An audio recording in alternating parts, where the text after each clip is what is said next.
Good afternoon. I'm Dr. Elligan, a clinical psychologist based in Chicago, Illinois, and this is Everyday Psychology.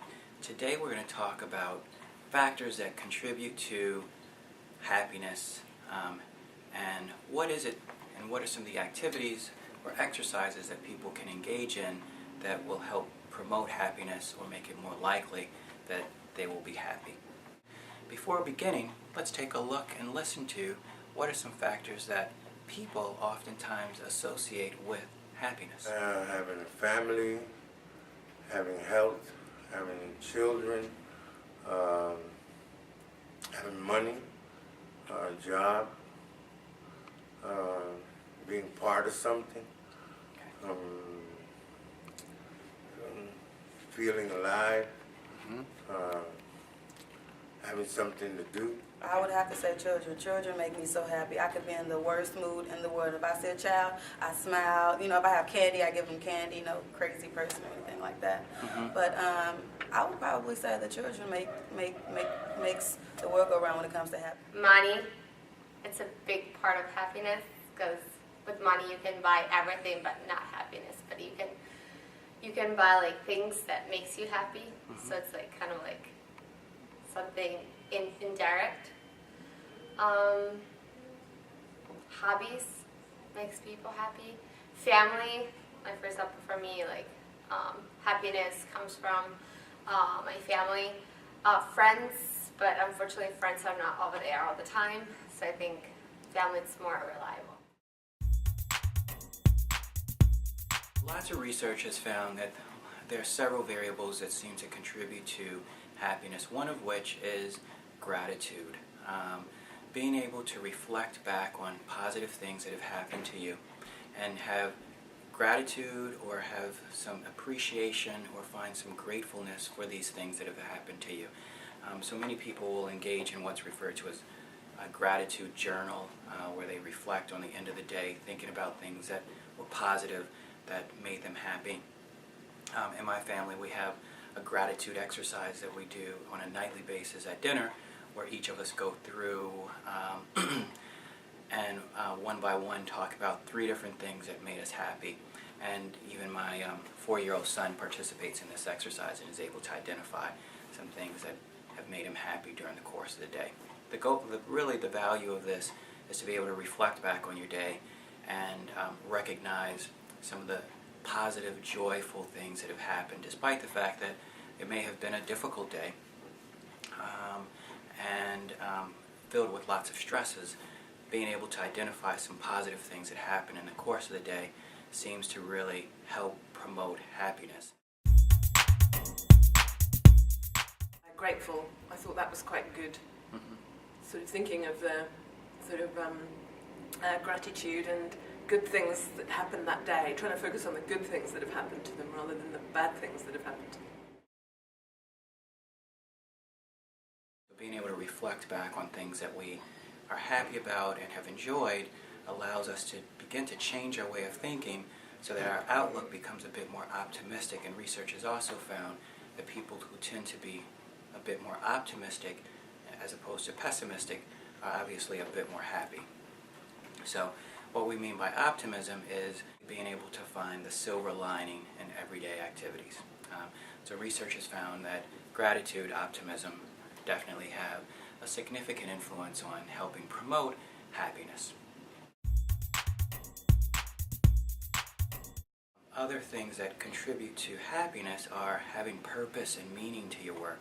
So in addition to appreciating, the paycheck, the health benefits, the 401k, any of the other things that are positive and more monetary based, also recognizing that there may be a greater good to your work. So a teacher, for instance, may recognize that a lot of the activities that she's engaging in by teaching youth or teaching adults or whoever it may be is contributing to the greater good of humanity. So having that macro level perspective where you see that the activities that you're engaged in are really helpful for other people seems to also contribute to happiness.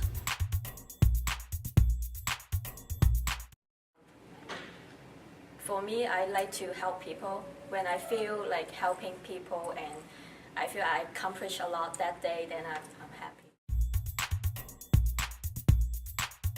Happy people tend to know what their strengths are and utilize their strengths to solve everyday problems, as opposed to thinking that someone else has a better solution to solving problems and trying to use someone else's strengths to solve their problems. So you want to be authentic, know what your strengths are, and use those strengths to solve everyday problems.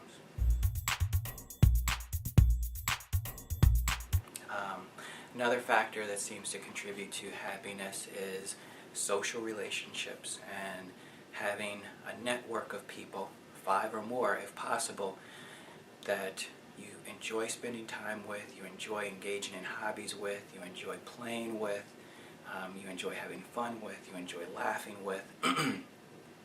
These people reinforce some of your strengths, you're able to reinforce some of their strengths, so there's synchronicity in the relationship.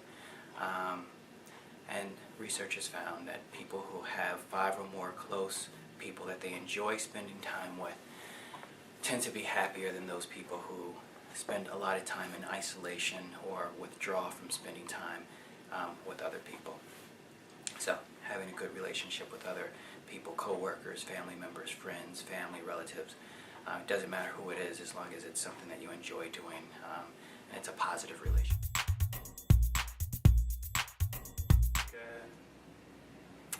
I'd say maybe relationships, being with people, joking, probably makes people happy. I think happiness is waking up with my children every day, taking them to school and helping them with their homework. Other factors may include being mindful.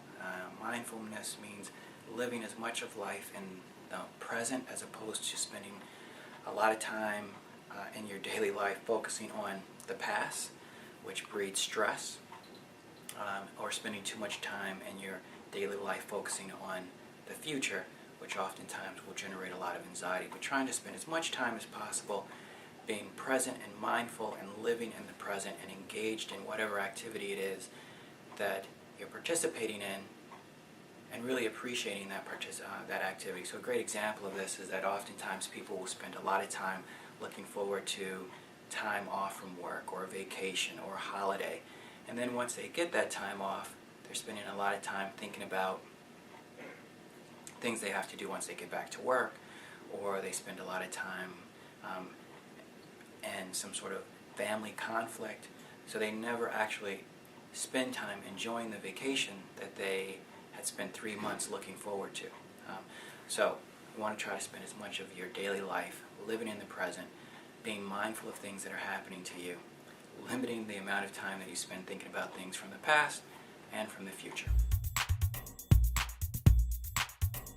Genetics may play a bit of a role in happiness, but about 40 to 50% of happiness is dependent on these things that we just talked about. So we have a lot of influence over our ability to find happiness and keep depression and sadness at bay.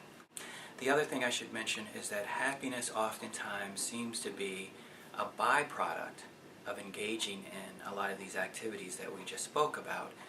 So people who are on a quest trying to find happiness in and of itself oftentimes have difficulty finding it, because happiness seems to be a byproduct of being grateful, having relationships, being authentic, knowing what your strengths are, having purpose and meaning to things that you engage in, living a healthy lifestyle, having lots of hobbies.